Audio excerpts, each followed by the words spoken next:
Powered by the Montana Television Network. This is the Noon News from Montana's news leader. Good afternoon, everyone. Thanks for joining us on your MTN Statewide News this Wednesday. I'm Jeanelle Slade. Well, this afternoon, 18 new coronavirus cases across 8 Montana counties. Now, the state also releasing the death of a Bighorn County woman that we told you about yesterday. As for the jump in positive cases, 6 of those are in Custer County, which now has a total of 19 active cases, the highest in the state. Gallatin County added 3, pushing its active cases to 8. Bighorn County added 2, now reaching 12 active cases. Flathead and Missoula counties also added 2. Carbon County, Cascade County, and Ravalli County each added 1 new case. The Bighorn County woman was in her 30s, and she became the 20th person to die from COVID-19 complications. Well, Governor Steve Bullock will address the state this afternoon about this increase. We'll have a live report all across all of your MTN stations and Facebook pages. Now, in Wyoming, state health leaders say family members will be able to visit loved ones in nursing homes again. New rules require visits be limited to designated outdoor spaces. Only 2 people at a time can visit, and they will be screened for symptoms.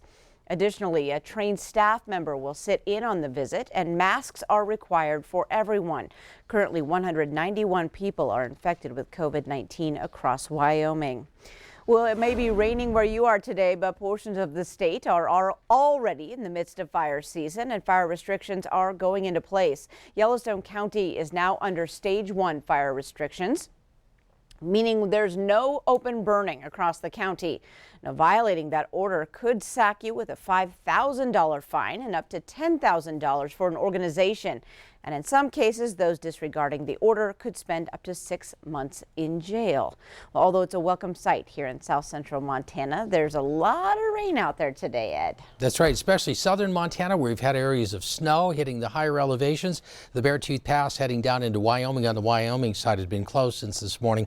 Look at where everything is right now. We got most of the showers favoring areas from Great Falls southward, and some bands of some heavier rain you can see pushing up from Billings to just north of Miles City here as of this hour. So as we take it through the afternoon and evening, this weather system is going to start to move off towards Canada, but send a reinforcing shot of moisture back across the region tomorrow. So we're not totally out of the woods for the next 36 to 48 hours. Most of the area with at least some accumulations over the next several hours. We'll be talking about that with the forecast details coming up.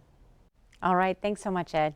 Well, the Senate today approves a sweeping and historic conservation and public lands bill that President Donald Trump has pledged to sign into law. The legislation will fund a backlog of maintenance projects in national parks. It will also permanently fund the Land and Water Conservation Fund at $900 million a year. The Senate approval marks a rare moment of bipartisan unity. The bill was supported by both Republican Senator Steve Daines and Democratic Senator John Tester. The House will vote on the matter before it goes to the president. Well, the Missoula County Sheriff's Office is asking for your help in finding a girl who's been missing since June 11th. 15-year-old Taylor Watson was reportedly last seen in the Missoula area a week ago. She's described as a white female who is 5 feet 8 inches tall and weighs 150 pounds.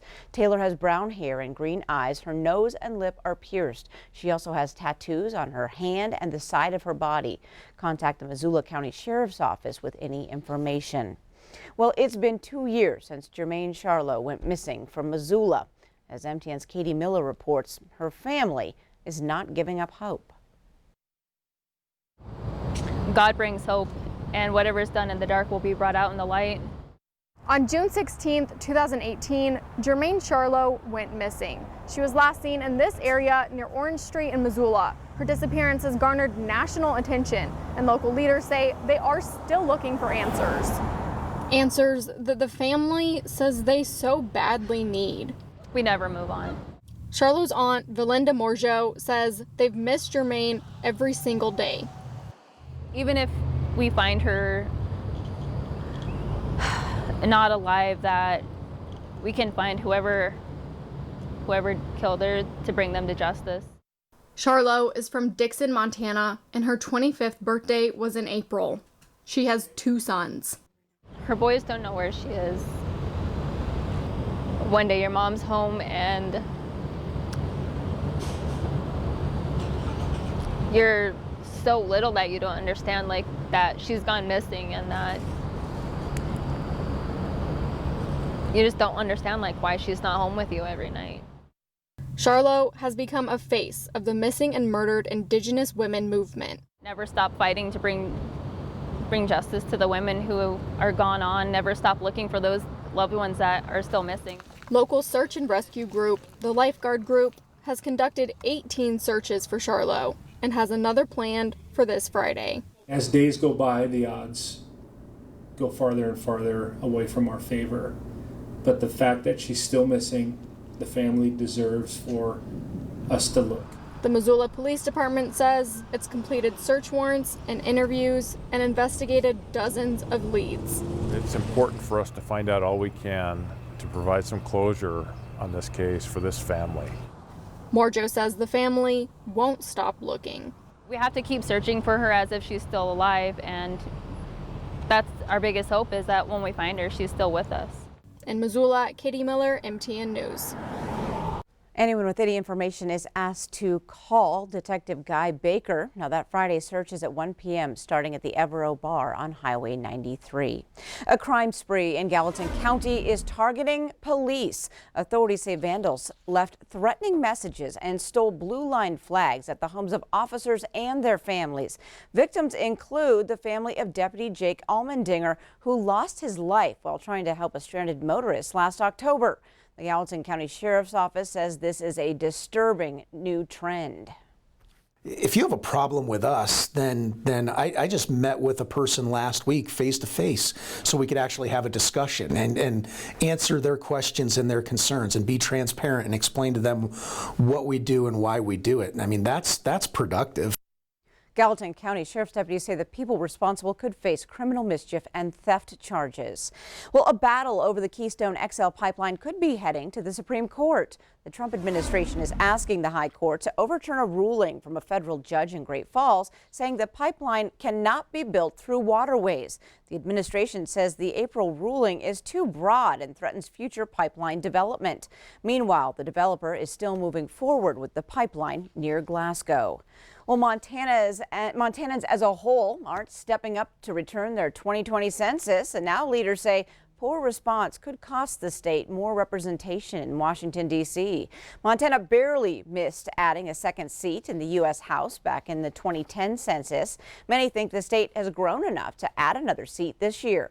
So far, the return is lacking from rural areas and reservations. Officials say a correct count means more representation at the state and national levels. Well, if you've logged on Facebook recently, you may have gotten a reminder at the top of your homepage to register to vote. Well, it's part of the company's new initiative to boost voter turnout this November.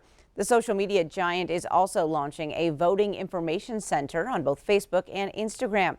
It will include details on how to register, polling places near you, and voting by mail. Facebook says the information will come from state election officials. It will be similar to the Coronavirus Information Center that Facebook launched earlier this year. Well, we have more ahead on the new news. A look at how student athletes in between workouts and weights are learning how to stay safe from COVID-19. The time now is 12:08, but first meteorologist Ed McIntosh is in next with your statewide weather forecast.